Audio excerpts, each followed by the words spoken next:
Hi, dear student. I am Rahul Chakraborty, তোমাদের Polity Educator, and welcome to your YouTube channel WBPSC GS 101, and good evening to all of you.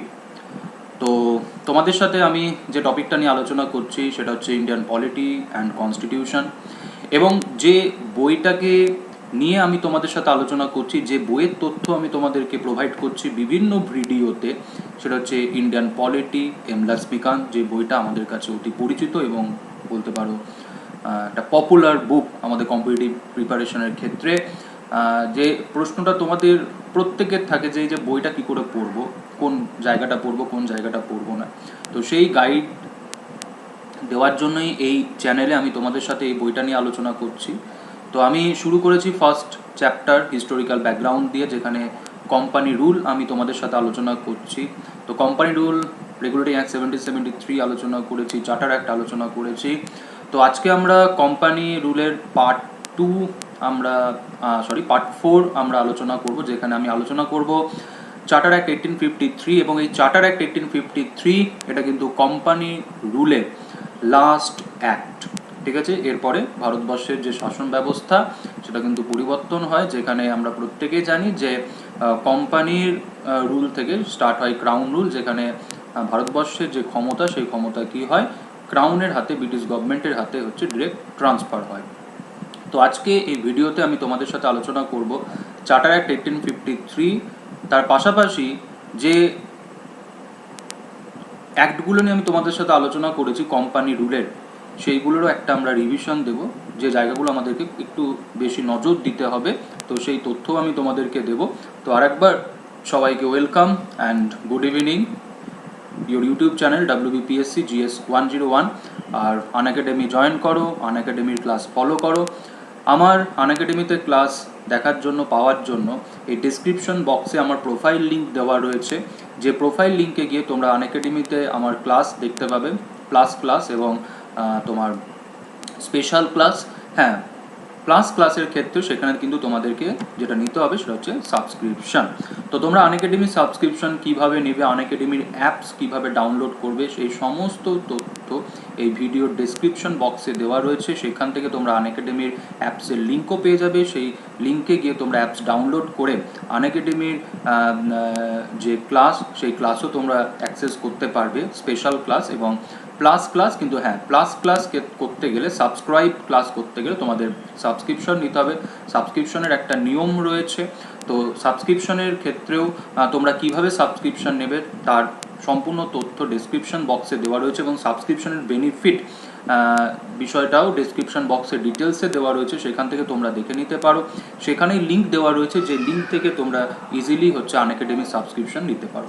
তো join Unacademy, subscribe Unacademy, আরও class, আরও তথ্য পাওয়ার জন্য, এবং যেটা সবথেকে বেশি গুরুত্বপূর্ণ, যে practice set, mock exam, test series, এরকম বেশ কিছু বৈশিষ্ট্য, যে বৈশিষ্ট্যগুলো তোমরা আনএকাডেমি সাবস্ক্রিপশন নেওয়ার ফলে তোমরা পেয়ে যাবে, এবং যে জায়গাগুলো কিন্তু তোমাদের প্রিপারেশনটাকে প্রতিনিয়ত কিন্তু কী করবে, সেটাকে এনহ্যান্স করবে।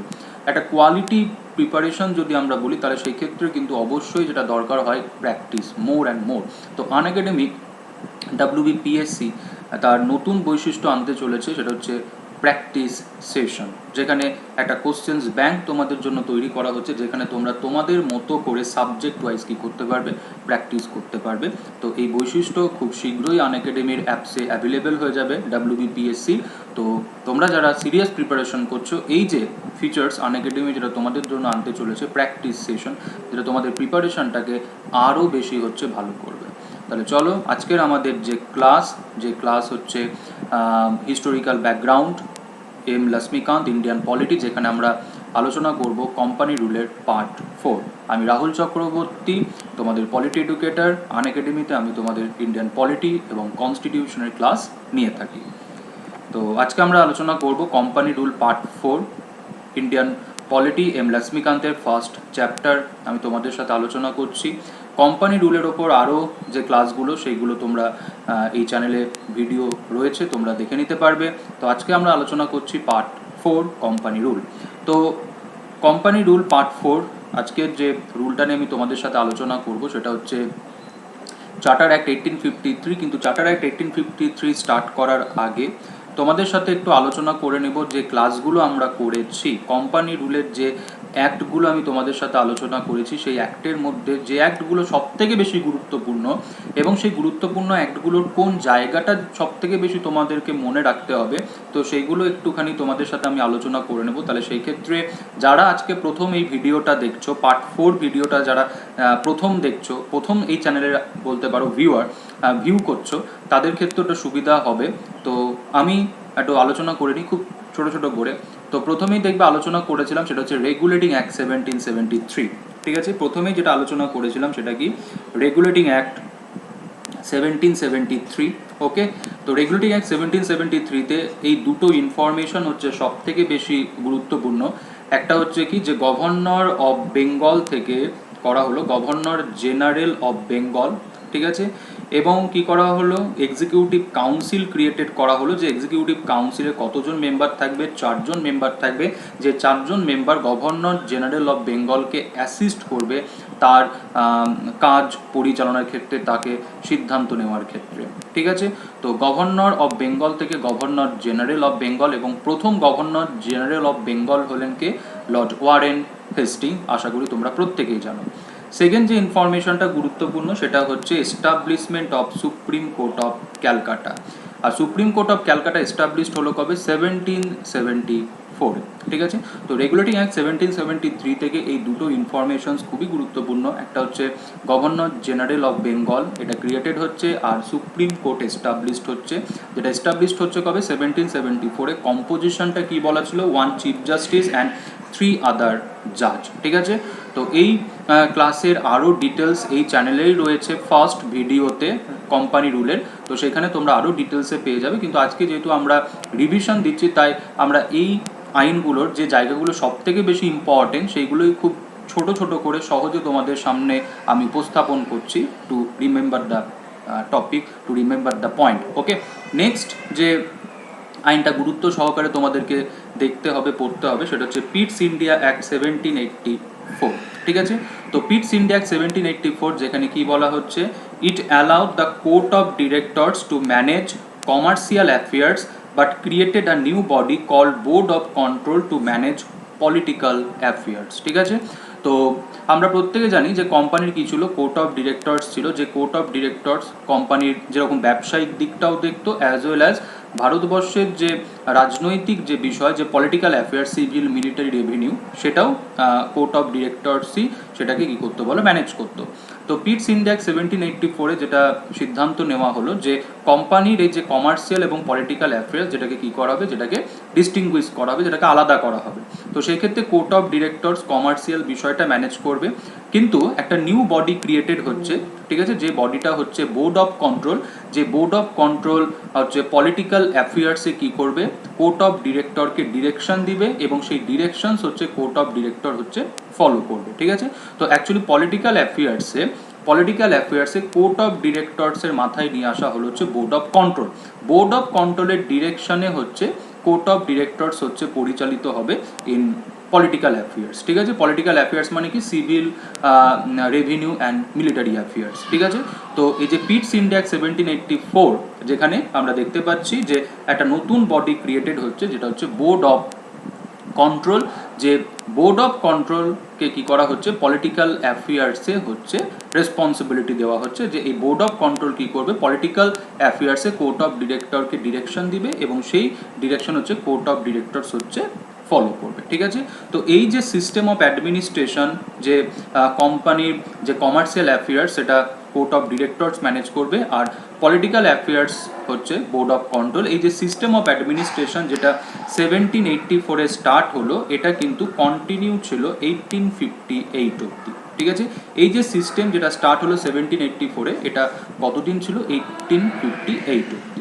ওকে, নেক্সট এবার যে চার্টার অ্যাক্টটা তোমাদেরকে মনে রাখতে হবে, সেটা হচ্ছে চার্টার অ্যাক্ট 1813। চার্টার অ্যাক্ট 1813, যেখান থেকে দুটো ইনফরমেশন সব থেকে গুরুত্বপূর্ণ। একটা ইনফরমেশন হচ্ছে খ্রিস্টান মিশনারিদের পারমিশন দেওয়া হলো, অ্যালাউ করা হলো যে ভারতবর্ষে তারা আসতে পারবে এবং ভারতবর্ষে এসে তারা তাদের যে দর্শন, তাদের যে বিষয় সেটা তারা কি করতে পারবে, প্রচার করতে পারবে। ঠিক আছে, তো খ্রিস্টান মিশনারিদের ভারতবর্ষে ধর্মীয় কার্যকলাপের কি করা হচ্ছে, রাইট দেওয়া হচ্ছে চার্টার অ্যাক্ট 1813। ঠিক আছে, আর সেকেন্ড যে পয়েন্টটা সেটা হচ্ছে এই চার্টার অ্যাক্টে কি করা হলো, কোম্পানিকে বলা হলো যে কোম্পানিকে কি করতে হবে, ভারতবর্ষের শিক্ষা বিস্তারে হচ্ছে ভূমিকা নিতে হবে, যেখানে বলা হলো যে কোম্পানিকে বছরে 1,00,000 টাকা ইনভেস্ট করতে হবে ভারতবর্ষের শিক্ষা বিস্তারে, এবং সেই শিক্ষা কি, সেই শিক্ষা Indian literature, science and well as হচ্ছে ওয়েস্টার্ন এডুকেশন। ঠিক আছে, তো 1813 চার্টার অ্যাক্ট, যেখানে এই দুটো গুরুত্বপূর্ণ ইনফরমেশন তোমাদের মনে রাখতে হবে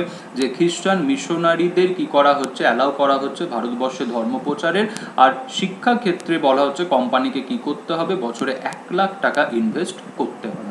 ওকে, নেক্সট হচ্ছে চার্টার অ্যাক্ট 1833। ঠিক আছে, আর এই চার্টার অ্যাক্টে যে গুরুত্বপূর্ণ ইনফরমেশনটা তোমাদেরকে মনে রাখতে হবে সেটা গভর্নর জেনারেল অফ বেঙ্গল কি হয়ে গেল, গভর্নর জেনারেল অফ ইন্ডিয়া, এবং তার হাতে কি করা হচ্ছে, সমস্ত ক্ষমতা, সিভিল এবং মিলিটারি সমস্ত ক্ষমতা হচ্ছে ওনার হাতে দেওয়া হচ্ছে। ওকে, অ্যাকচুয়ালি যেটা হচ্ছে যে 1813 চার্টার অ্যাক্টে মানে ফাইনাল স্টেপ টুয়ার্ডস সেন্ট্রালাইজেশন, মানে ব্রিটিশ ভারতের সমস্ত ক্ষমতা, ব্রিটিশ ভারতের সমস্ত ক্ষমতা কি করা হচ্ছে, একটা কেন্দ্র বিন্দুতে নিয়ে আসা হচ্ছে, একটা কেন্দ্র বিন্দুতে নিয়ে আসা হচ্ছে, একটা সেন্ট্রাল পয়েন্টে নিয়ে আসা হচ্ছে, যে সেন্ট্রাল পয়েন্টটা হচ্ছে governor general of India and his council. ঠিক আছে, এবং শুধুমাত্র যে সিভিল এবং মিলিটারি ক্ষমতায় যে তার হাতে নিয়ে আসা হচ্ছে তা নয়, অ্যাজ ওয়েল অ্যাজ দেখো বলা হচ্ছে governor general of India was given exclusive legislative power for the entire British India. মানে অ্যাকচুয়ালি অন্যান্য যে প্রেসিডেন্সিগুলো রয়েছে, ঠিক আছে, বোম্বে এবং মাদ্রাস, ওই প্রেসিডেন্সিগুলোর গভর্নরের হাতে যে লেজিসলেটিভ পাওয়ার রয়েছে সেই পাওয়ারটা তাদের হাত থেকে কেড়ে নিয়ে এক কথায় বলা যেতে পারে সমস্ত ক্ষমতা দিয়ে দেওয়া হচ্ছে governor general of India and his council. তার মানে সমগ্র ভারতের জন্য আইন কানুনও তৈরি করবে governor general of India and his council. তো অ্যাকচুয়ালি লেজিসলেটিভ স্পেয়ারেও কি করা হচ্ছে বলো, তোমার অ্যাকচুয়ালি সেন্ট্রালাইজেশন হচ্ছে নিয়ে আসা হচ্ছে। তা এই আইনটার এটাই হচ্ছে গুরুত্ব যে এই চার্টার অ্যাক্ট 1833 যেখানে অ্যাকচুয়ালি কি হচ্ছে বলো, সেন্ট্রালাইজেশন। ঠিক আছে, সেন্ট্রালাইজেশন। ওকে, তো চার্টার অ্যাক্ট 1833 যেখানে আমরা কি দেখতে পাচ্ছি, গভর্নর জেনারেল অফ বেঙ্গল থেকে গভর্নর জেনারেল অফ ইন্ডিয়া, এবং ওনার হাতে কি করা হচ্ছে, ব্রিটিশ ভারতের সমস্ত ক্ষমতা দেওয়া হচ্ছে, civil, military as well as legislative. Okay, আচ্ছা, তো এই হচ্ছে রিভিশন। এই ক্লাসগুলো আরও ডিটেলস রয়েছে এই চ্যানেলের ভিডিওতেই রয়েছে, সেখানে কোম্পানি রুল পার্ট 1, 2, 3, 4 করে। ওকে, তো আজকে আমরা কোম্পানি রুল পার্ট 4 আমরা আলোচনা করছি। তো যেখানে আমরা আলোচনা করব যে নতুন আইনটা, ঠিক আছে, সেটা হচ্ছে চার্টার অ্যাক্ট 1853, আর এটাই হচ্ছে কিন্তু কোম্পানি রুলের হচ্ছে লাস্ট অ্যাক্ট, বা লাস্ট বলতে পারো চার্টার অ্যাক্ট। ঠিক আছে, এরপরে কিন্তু আর চার্টার অ্যাক্ট হয়নি। আর কেন হয়নি বুঝতেই পারছো, যে 1858 যেখানে অ্যাকচুয়ালি কি হচ্ছে বলো, আমাদের ভারতবর্ষের যে প্রশাসনিক যে ব্যবস্থা, যে সিস্টেম, সেটাই অ্যাকচুয়ালি পরিবর্তন হচ্ছে, যেখানে কোম্পানি রুল থেকে ক্রাউন রুল কি হচ্ছে বলো, স্টার্ট হচ্ছে। ওকে, তো এই চার্টার অ্যাক্ট 1853 বৈশিষ্ট্যগুলো তোমাদের সাথে আলোচনা করে নিই, চলো। তো 3টে বৈশিষ্ট্য খুবই গুরুত্বপূর্ণ, এখান থেকে মনে রাখতে হবে। তো প্রথম দেখো বলা হচ্ছে কি, it separated for the first time the legislative and executive function of the governor general council. ঠিক আছে, তাহলে এখানেও কিন্তু আমরা একটা দেখতে পাচ্ছি কি, সেপারেশন অফ পাওয়ার, যেখানে লেজিসলেটিভ এবং এক্সিকিউটিভ ফাংশনকে কি করা হচ্ছে, সেপারেটেড করা হচ্ছে। ওকে, যেখানে বলা হচ্ছে it provided for addition of 6 new member called legislative councillor to the council. ঠিক আছে, তো যেখানে বলা হচ্ছে যে গভর্নর জেনারেলের যে কাউন্সিল, সেই কাউন্সিলে কি করা হচ্ছে, 6 জন নতুন সদস্যকে হচ্ছে তোমার যুক্ত করা হচ্ছে, এবং যাদেরকে আমরা বলছি লেজিসলেটিভ কাউন্সিলর। এনারা যখন কাউন্সিল, যখন লেজিসলেটিভ যখন বিজনেস করবে, তখনই কিন্তু এনারা কাউন্সিলের মিটিংয়ে কি করতে পারবেন, পার্টিসিপেট করতে পারবেন। তাহলে অ্যাকচুয়ালি কাউন্সিলের টোটাল স্ট্রেংথ কিন্তু হয়ে গেল 12। কীভাবে 12? একজন হচ্ছে গভর্নর নিজে, সেকেন্ড হচ্ছে কমান্ডার অ্যান্ড চিফ, আর 4 জন কি ছিল, এক্সিকিউটিভ কাউন্সিলর। ঠিক আছে, 4 জন এক্সিকিউটিভ কাউন্সিলর। এর পাশাপাশি কি করা হলো, 6 জন নতুন সদস্যকে যুক্ত করা হলো, যাদেরকে আমরা বলছি লেজিসলেটিভ কাউন্সিলর। ঠিক আছে, তাহলে এই যে 6 জন যে লেজিসলেটিভ কাউন্সিলর, এরা কাউন্সিলের মিটিংয়ে তখনই পার্টিসিপেট করবে যখন কাউন্সিল কি করবে, যখন কোনো লেজিসলেটিভ, যখন কোনো বিজনেস কি করবে বলো, যখন পারফর্ম করবে। তাহলে আর এই 6 জন কিন্তু কাউন্সিলের সমস্ত মিটিংয়েই কিন্তু পার্টিসিপেট করতে পারবে। কাউন্সিলের সমস্ত মিটিং মানে কি, সেটা এক্সিকিউটিভ, লেজিসলেটিভ, সমস্ত মিটিংয়ে। ঠিক আছে, কিন্তু এই 6 জন তখনই পার্টিসিপেট করবে কাউন্সিলের মিটিংয়ে যখন কাউন্সিল কি করছে, কোনো লেজিসলেটিভ ফাংশনস যখন কি করছে, পারফর্ম করছে। ঠিক আছে, তো এটাকে আমরা বলছি যে ফার্স্ট টাইম কি হচ্ছে, লেজিসলেটিভ এবং এক্সিকিউটিভ যেটা কি হচ্ছে বলো, যে ফাংশনটা সেটা সেপারেটেড হচ্ছে। যেখানে আমরা দেখতে পাচ্ছি যে গভর্নর জেনারেলের যে কাউন্সিল, সেই কাউন্সিলে 6 জন নতুন সদস্যকে যুক্ত করা হচ্ছে, যাদেরকে আমরা বলছি লেজিসলেটিভ কাউন্সিলর। এবং এই 6 জন কাউন্সিলের মিটিংয়ে তখনই পার্টিসিপেট করবে যখন কাউন্সিল কোনো লেজিসলেটিভ ফাংশন কি করবে, পারফর্ম করবে। ঠিক আছে, in other words, it established a separate governor general legislative council which came to be known as the Indian Legislative Council। ঠিক আছে, তাহলে এই যে গভর্নর জেনারেলের যে কাউন্সিল, ঠিক আছে, যেটা লেজিসলেটিভ কাউন্সিল আমরা বলছি, সেটাকে আমরা বলছি কি বলো, সেটাকে আমরা বলছি দ্য ইন্ডিয়ান লেজিসলেটিভ কাউন্সিল, যেটাকে মিনি পার্লামেন্টও সেই অর্থে বলা হয়ে থাকে সেই সময়। ওকে, আচ্ছা, আর এই 6 জন কি বলা হলো, এই 6 জন কারা হবেন, এই 6 জনের মধ্যে একজন হবেন চিফ জাস্টিস সুপ্রিম কোর্ট এবং একজন হবে সুপ্রিম কোর্টের জাজ। ঠিক আছে, আর 4 জন হচ্ছে 4টে প্রেসিডেন্সি থেকে কি করা হবে বলো, নমিনেট করা হবে। তো সেটাই দেখো বলা হচ্ছে, it introduced for the first time local representation in the Indian legislative council of the 6 new legislative members of the Governor General Council. 4 members were appointed by the local government of Madras, Bombay, Bengal and Agra। ঠিক আছে, তো মাদ্রাজ, বোম্বে, বেঙ্গল এবং আগ্রা থেকে কি করা হবে, 4 জন প্রতিনিধিকে হচ্ছে এখানে নমিনেট করা হবে। আর দুজন হচ্ছে চিফ জাস্টিস আর সুপ্রিম কোর্টের হচ্ছে জাজ। ঠিক আছে, তো এই 6 জনকেই আমরা বলছি লেজিসলেটিভ কাউন্সিলর, যারা একমাত্র তখনই লেজিসলেটিভ কাউন্সিলের মিটিংয়ে পার্টিসিপেট করতে পারবে যখন লেজিসলেটিভ কাউন্সিল কি করছে, লেজিসলেটিভ ফাংশন হচ্ছে পারফর্ম করছে। ক্লিয়ার? তো এই জায়গাটা খুবই গুরুত্বপূর্ণ। ঠিক আছে, নাম্বার 3 যে পয়েন্টটা, যেটা আরো একটু গুরুত্বপূর্ণ, সেটা হচ্ছে কি, it introduced an open competition system for selection and recruitment of civil servant. এই তথ্যটা তোমরা কিন্তু যে অ্যাক্টে প্রথম পেয়েছিল সেটা কি ছিল বলো, চার্টার অ্যাক্ট 1833। কিন্তু মনে রাখবে, সেখানে কিন্তু আমি তোমাদেরকে বলেছিলাম যে চার্টার অ্যাক্টে এই নিয়মটা করা হলেও কিন্তু সেটাকে কি করা যায়নি, ইমপ্লিমেন্টেড করা যায়নি। কেন করা যায়নি? কারণ হচ্ছে কোর্ট অফ ডিরেক্টরসের কি বলো, বিরোধিতা। যেটা দেখবে এই কোম্পানি রুল পার্ট 3-তে সেটা আলোচনা করা হয়েছে। তো এটা ইমপ্লিমেন্টেড করা গেল না। 1833 সালে আইন হলো কম্পিটিটিভ এক্সামের, ঠিক আছে, কিন্তু সেটা ইমপ্লিমেন্টেড করা গেল না। তো পরবর্তীকালে 1853-তে আবার কি করা হলো, সেই আইন করা হলো, যে বলা হলো যে ওপেন কম্পিটিশন সিস্টেমের মাধ্যমে কি হবে, সিভিল সার্ভেন্টরা সিলেক্টেড হবে এবং রিক্রুটেড হবে। ঠিক আছে, এবং সেই উদ্দেশ্যে দেখো বলা হচ্ছে যে ম্যাকুলে কমিটি হচ্ছে অ্যাপয়েন্টেড হচ্ছে 1854-এ। ওকে, এবং এই ম্যাকুলে কমিটি ফাইনালি রেকমেন্ড করছে কি, যে ওই যে প্যাট্রোনেজ সিস্টেম, ঠিক আছে, প্যাট্রোনেজ সিস্টেম যেটা কোর্ট অফ ডিরেক্টরস কি করতো বলো, যেটা ফলো করতো সিভিল সার্ভেন্ট সিলেকশন এবং রিক্রুটমেন্টের ক্ষেত্রে। তো এই প্যাট্রোনেজ সিস্টেম অ্যাবলিশ করার রেকমেন্ডেশনস করলো ম্যাকুলে কমিটি, এবং ম্যাকুলে কমিটি রেকমেন্ড করলো কি বলো, open competition system. Open competitive এক্সামের মাধ্যমে কি হবে, ইন্ডিয়ান সিভিল সার্ভেন্ট সিলেক্টেড হবে এবং রিক্রুটেড হবে। ঠিক আছে, হ্যাঁ, এখানে কিন্তু ইন্ডিয়ানদের কি করা হয়েছিল বলো, ইন্ডিয়ানদের কিন্তু এখানে যে বলা হয়েছিল যে ইন্ডিয়ানরা এই পরীক্ষায় বসতে পারবে না, সেটা নয়। ইন্ডিয়ানদের এখানে অ্যালাউ করা হয়েছিল, কিন্তু ইন্ডিয়ানদের অ্যালাউ করা হলো, সেখানে কিন্তু কন্ডিশনস কিন্তু সম্পূর্ণভাবে ছিল কি বলো, ইন্ডিয়ানদের এগেনস্টে। কারণ সিভিল সার্ভিস এক্সাম আমরা প্রত্যেকে জানি যে 1920 অনওয়ার্ডস 1922 কি হলো বলো, ভারতবর্ষে হলো। ভারতবর্ষের প্রথম সিভিল সার্ভিস এক্সাম হয় হচ্ছে এলাহাবাদে। তো তার আগে 1922 পর অ্যাকচুয়ালি হয়। তো 1922 এর আগে পর্যন্ত কিন্তু ভারতবর্ষে সিভিল সার্ভিস এক্সাম হতো না। তো actually civil service exam start হলো, কম্পিটিটিভ এক্সাম স্টার্ট হলো, মেরিট বেস সিস্টেম স্টার্ট হলো, কিন্তু ভারতীয়দের অংশগ্রহণের জায়গাটা কিন্তু সেইভাবে ছিল না, যেটা তোমরা প্রত্যেকেই জানো, ঠিক আছে। তো এই হচ্ছে 1853 চার্টার অ্যাক্টের গুরুত্বপূর্ণ ইনফরমেশনস, ঠিক আছে। আর এটাই হচ্ছে লাস্ট চার্টার অ্যাক্ট, এরপরে কিন্তু আর চার্টার অ্যাক্ট হয়নি।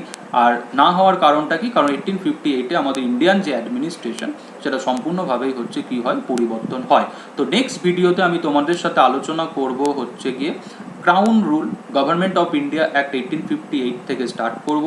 তো কোম্পানি রুলের টোটাল 4টে ভিডিও রয়েছে, যে 4টে ভিডিও তোমরা দেখে নিবে। আজকে তো এই ভিডিওতে আমি কিছুটা রিভিশনস আমি তোমাদেরকে দিলাম, কিন্তু আরও ডিটেলস আরও আগের 3টে ভিডিওতে রয়েছে, একদম ডিটেলস আলোচনা করা রয়েছে। যে আইনগুলো আজকে আমি রিভিশন দিলাম প্রথমে, তো সেগুলো দেখে নিবে। আর এই ভিডিওতে তো তোমাদের সাথে নতুনভাবে আলোচনা করলাম হচ্ছে চার্টার অ্যাক্ট 1853। আশা করি ক্লাস তোমাদের ভালো লাগছে। আশা করি যে বইটা নিয়ে তোমাদের সবথেকে বেশি ভয় বলো বা যে বিষয়টা, যে বইটা পড়তে হবে কি হবে না, তো আমি যে ক্লাসটা আমি তোমাদের নিচ্ছি, যে তথ্যগুলো আমি তোমাদেরকে দিচ্ছি, যে তথ্যগুলো আমি তোমাদের সাথে ব্যাখ্যা করছি, এই তথ্য সম্পূর্ণই হচ্ছে ইন্ডিয়ান পলিটি এম লক্ষ্মীকান্তের। তো সেই ক্ষেত্রে তোমাদের খুব সুবিধা হবে এই বইটা পড়তে, বুঝতে যে কি পড়তে হবে কি পড়তে হবে না, ঠিক আছে। তো আবারও সবাইকে আনএকাডেমি সাবস্ক্রাইব করো, আনএকাডেমি জয়েন করো। আনএকাডেমি কেন সাবস্ক্রিপশন নেবে তার ডিটেলস যদি আমরা বলি, সেটা ডিসক্রিপশন বক্সে দেওয়া রয়েছে। আরও informative class, practice session, quiz, test series, mock exam, তো এই যে বেনিফিটগুলো, এই বেনিফিটগুলো পাওয়ার জন্য তোমাকে আনএকাডেমির সাবস্ক্রিপশনস তোমাকে নিতে হবে। সাবস্ক্রিপশন কীভাবে নিবে তার ডিটেলস ডিসক্রিপশন বক্সে দেওয়া রয়েছে, লিঙ্ক দেওয়া রয়েছে, সেখান থেকে গিয়ে তোমরা ইজিলি সাবস্ক্রিপশন নিতে পারবে। আর আনএকাডেমিতে আমার ক্লাস ফলো করার জন্য এই ডেসক্রিপশন বক্সে আমার প্রোফাইল লিঙ্ক দেওয়া রয়েছে, সেখান থেকে আমার আনএকাডেমির অ্যাপসে যে প্ল্যাটফর্মে যে ক্লাসগুলো, সেই ক্লাসগুলো তোমরা অ্যাক্সেস করতে পারবে। আর বলে রাখি, এই সময়কালে বেশ কিছু ইম্পর্টেন্ট কোর্স লঞ্চ হতে চলেছে, যার মধ্যে ফাউন্ডেশন কোর্স রয়েছে 2021 WBCSকে টার্গেট করে, ফোকাস করে। ICDS-এর মেন ক্লাস চলছে, ক্লার্কশিপের মেন ক্লাস চলছে, এবং যে PSCর মিসলেনিয়াস প্রিলিমিনারি এক্সাম যে রেজাল্ট আউট হয়েছে তার পরিপ্রেক্ষিতে মিসলেনিয়াসেরও মেনের ক্লাস খুব তাড়াতাড়ি শুরু হবে। তো এই ক্লাসগুলো অ্যাক্সেস করার জন্য, প্রিপারেশনটাকে আরও ভালো করার জন্য তোমাদের সাবস্ক্রিপশন নিতে হবে। সাবস্ক্রিপশন কীভাবে নেবে আবারও বলছি, ডেসক্রিপশন বক্সে দেওয়া রয়েছে লিঙ্ক ডিটেলস, সেখান থেকে তোমরা সাবস্ক্রিপশন ইজিলি অ্যাকোয়ার করতে পারবে। আর আবারও বলবো, এই যে চ্যানেল WBPSC GS 101, এই চ্যানেল তোমরা সাবস্ক্রাইব করো, লাইক করো এবং বন্ধুদের সাথে শেয়ার করো, এবং সাবস্ক্রাইব করার পর বেল আইকনটা প্রেস করে নেবে। তাহলে সেই ক্ষেত্রে যখন নতুন কোনো ভিডিও যখন আসবে এই চ্যানেলে, এডুকেটার আমরা যখন কোনো নতুন ভিডিও তোমাদের জন্য তৈরি করে যখন এখানে সাবমিট করব, তোমরা সেই নোটিফিকেশন পেয়ে যাবে। তো সবাই ভালো থেকো, সুস্থ থেকো। পরের ভিডিওতে তোমাদের সাথে আবার দেখা হচ্ছে। আর পরের ভিডিওতে যে ক্লাসটা শুরু হবে সেটা হচ্ছে historical background, crown rule. First যে আইনটা আমি তোমাদের সাথে আলোচনা করব সেটা হচ্ছে গভর্নমেন্ট অফ ইন্ডিয়া অ্যাক্ট 1858। তো সাবস্ক্রাইব করো, লাইক করো, শেয়ার করো, দেখতে থাকো। সবাই ভালো থেকো, সুস্থ থেকো।